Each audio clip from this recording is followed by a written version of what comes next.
Welcome back to A Year in the Loft with Alex. Today is album 6, track 3, and it's a pretty special one because it's the first of the co-written songs from Nashville. Now, a little bit of context behind the song is we've been doing a lot of writing for James's own project. I'll link James's Instagram here. Go check his music out, go give him some love. And I kind of asked him, as someone who's interested in dance music, I was like, if you were to write a dance song for your project, what would it sound like? And this is basically what we wrote, so let's jump to it. Right, so let's jump straight into the project.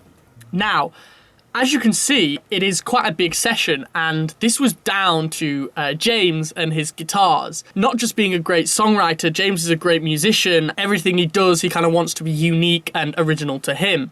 So I'm going to start out by playing some of his guitar parts, and it started with this.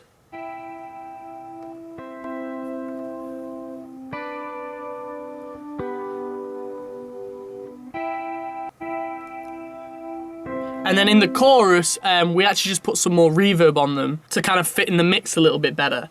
But with this guitar, basically we added this kick drum as we wanted it to be dancey. And these Rhodes. And the song only uses 2 chords.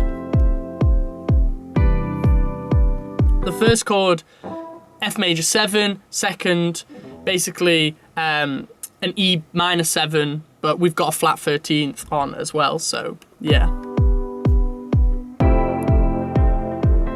There was then a pluck that comes in, which also is used in the intro.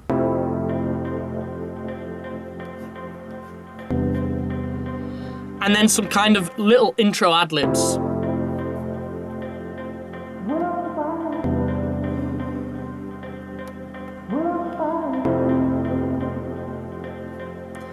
And then drops into this verse.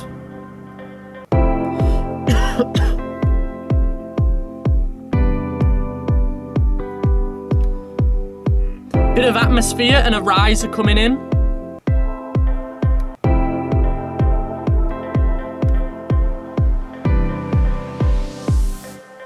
Into the chorus, which has the same guitar part, a bigger drum loop, more atmosphere, an impact, and some kind of bass. So here's what it sounds like.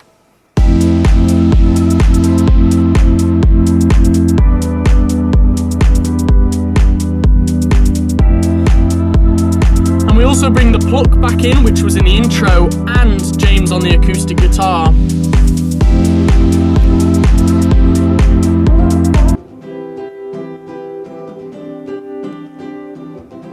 Now, James obviously likes to vary stuff up with his guitar, so in the second verse we added just like a strum.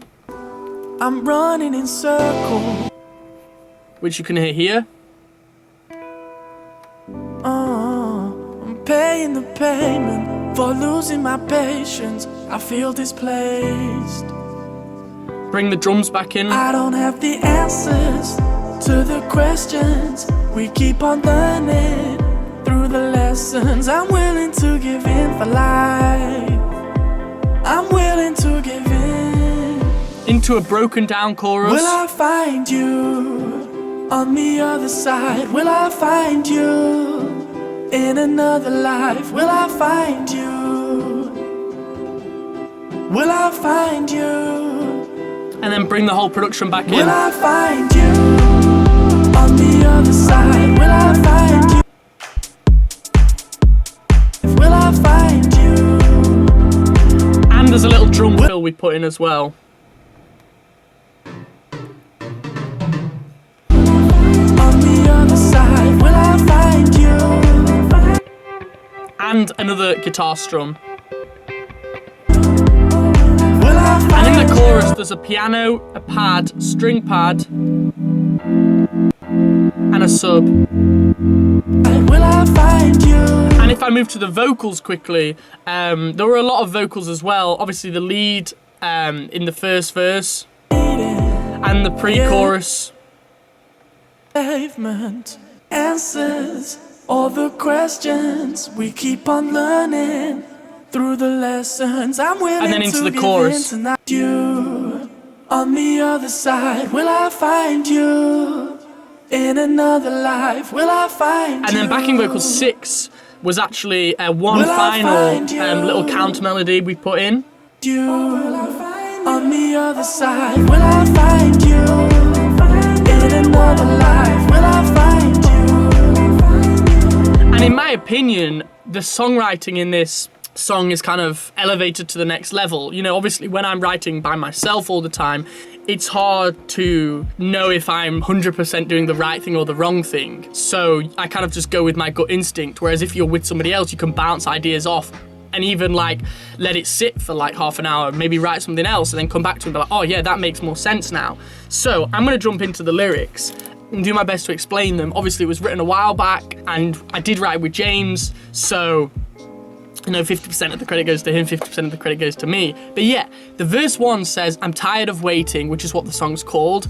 Yeah, I'm hitting the pavement, so you're crashing. So I'm turning the page, moving forward to face it and find a way. But what are we trying to find a way? What are we wanting to achieve? You know, it's clear that the person in the song is like on a downer, but they're ready to push through it and face what's ready. And the pre-chorus, I love it. It says, I don't have the answers or the questions. We keep on learning through the lessons. I'm willing to give in tonight. I'm willing to give in. So I think it's just like, it's more a song of like kind of a coming of age song. Like you're just learning everything you learn through life, through all your experiences, which is such a good like message. And the chorus is, will I find you on the other side? Will I find you in another life? Will I find you? Will I find you? Which kind of relates it a little bit back to kind of that love element and will I ever find the person I'm looking for is in myself and in love. I think that's what the message we were definitely trying to get across. So yeah, then I say verse 2, I'm running in circles. Yeah, I'm driving insane. I'm paying the payment for losing my patience. I feel displaced. So just great like wordplay, beautiful lyrics really. And then back to the pre-chorus, which does change a little bit because we say, I don't have the answers to the questions. So originally it was, I don't have the answers or the questions. Now it's, I don't have the answers to the questions. We keep on learning through the lessons. I'm willing to give in for life, not just tonight. I'm willing to give in. So you want to sacrifice everything to learn, to learn through your life, to keep on learning. And this is actually interesting because James, he's a big fan of podcasts, and I mean pretty much every day he'd be running in the morning at like 9 a.m. telling me some new facts about astrophysics or some crazy thing or whatever, and I'd just be like, man, it's 9 a.m. I'm tired, I'm jet lagged. So yeah, I think you can, if you ever met both of us in real life, kind of, you'd know that this song is kind of me and James pouring our heart into it. And it's nice, he's got his guitar element, I've got my dance element into it. Then I say the chorus is the same again, will I find you on the other side, will I find you in another life, will I find you, will I find you. So could have called the song Find You, but I think we wanted to be a little bit more clever, so we've called it Tired of Waiting. And that's just the message of, we're tired of waiting for the person you're gonna love in your life, or you're tired of waiting for the person who you wanna find out who you are, basically. So it's a little bit of like a self-sacrifice. It's like, you know, I guess maybe you're never happy if you keep on looking for things, but you know, I think that's what we're trying to say, like you're constantly sacrificing yourself or to learn, and there's nothing wrong with that. Anyway, I'm very, very excited for you all to hear the final mix of this tomorrow. And if you have enjoyed this video, please give it a like and subscribe if you're new. Go give James some love as well on his music, and I'll catch you in a bit. Bye bye and peace.